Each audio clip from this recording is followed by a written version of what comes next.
Noël, Noël, réjouissons-nous, Jésus est né.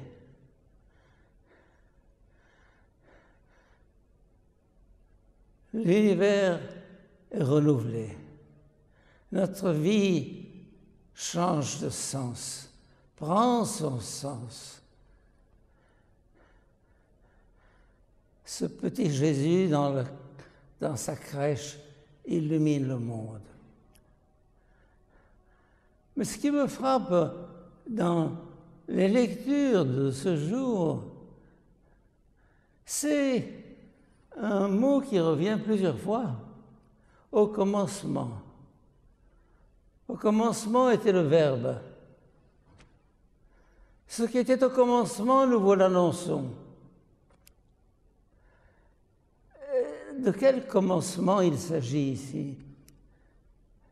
Le commencement était le Verbe. Commencement de quoi? Ou bien encore une troisième phrase dans la Genèse. Au commencement, Dieu créa le ciel et la terre.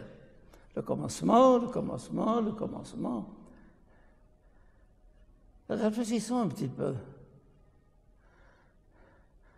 Le Christ est-il né il y a 2000 ans? Ou bien remonte-t-il au début de la création? Ou bien remonte-t-il encore plus haut et plus loin au commencement dans l'éternité? Un commencement qui n'a pas de commencement. Eh bien, c'est tout ça à la fois. Comment? D'abord, ce n'est pas un hasard si Saint Jean commence son évangile par la même phrase que la Genèse au commencement. C'est pour nous indiquer que, au moment où le monde a été créé, à ce commencement de l'univers, que les savants datent de 14 milliards d'années environ,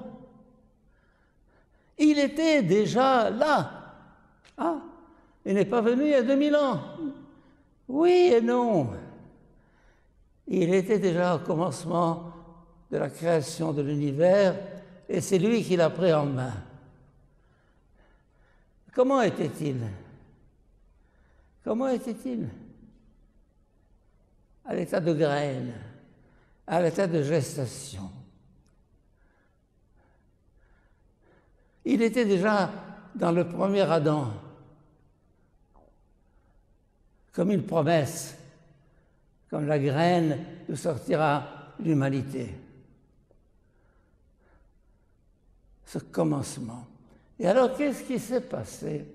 C'est que cette graine déposée en Adam, cette humanité qui déjà préfigure celle qui doit venir, celle qui doit s'accomplir, qui doit se réaliser, elle est prise en main par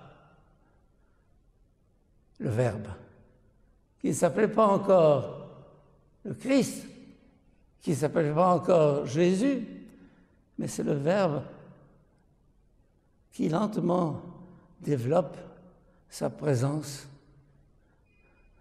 dans le cœur du cosmos, le cœur de l'homme, le cœur de l'histoire.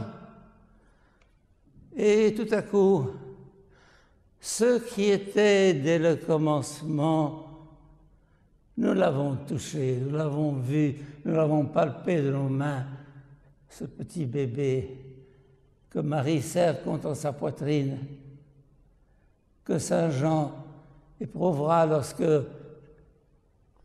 il déposera sa tête sur la poitrine de Jésus. Le Verbe s'est fait chair. Le Verbe qui était depuis toujours, depuis l'éternité, depuis le commencement du monde, se fait chair. Ça, c'est le message de Noël. Celui qui mène le monde, celui qui dirige l'univers, les peuples et les nations, c'est cet enfant. C'est cet enfant. Il ne paraît pas, mais un jour il éclatera dans sa gloire.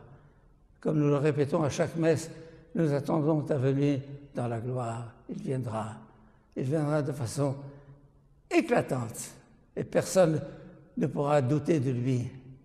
En attendant, c'est le Dieu caché, c'est le Dieu discret, c'est le Dieu de Bethléem. Seuls les cœurs purs le découvrent, qui, les bergers, ces petits bergers, ignorants, analphabètes, pauvres, et les mages, riches de savoir, mais surtout riches de sagesse. Ils cherchaient le signe de sa venue, ils l'ont trouvé. Et c'est parce qu'ils ont été fidèles à l'étoile qui les guidait qu'ils ont découvert l'enfant. Et ils l'ont adoré. Ils se sont prosternés, nous dit l'Évangile. Ça, c'est la lumière qui éclaire les cœurs purs, les cœurs droits. Pauvres ou riches, mais guidés par l'Esprit, mais pauvres de cœur, ils ont découvert le royaume de Dieu. Ils ont découvert le roi de l'univers. Petit enfant de Bethléem, donne-moi des yeux qui puissent découvrir en toi la splendeur qui t'habite. Amen.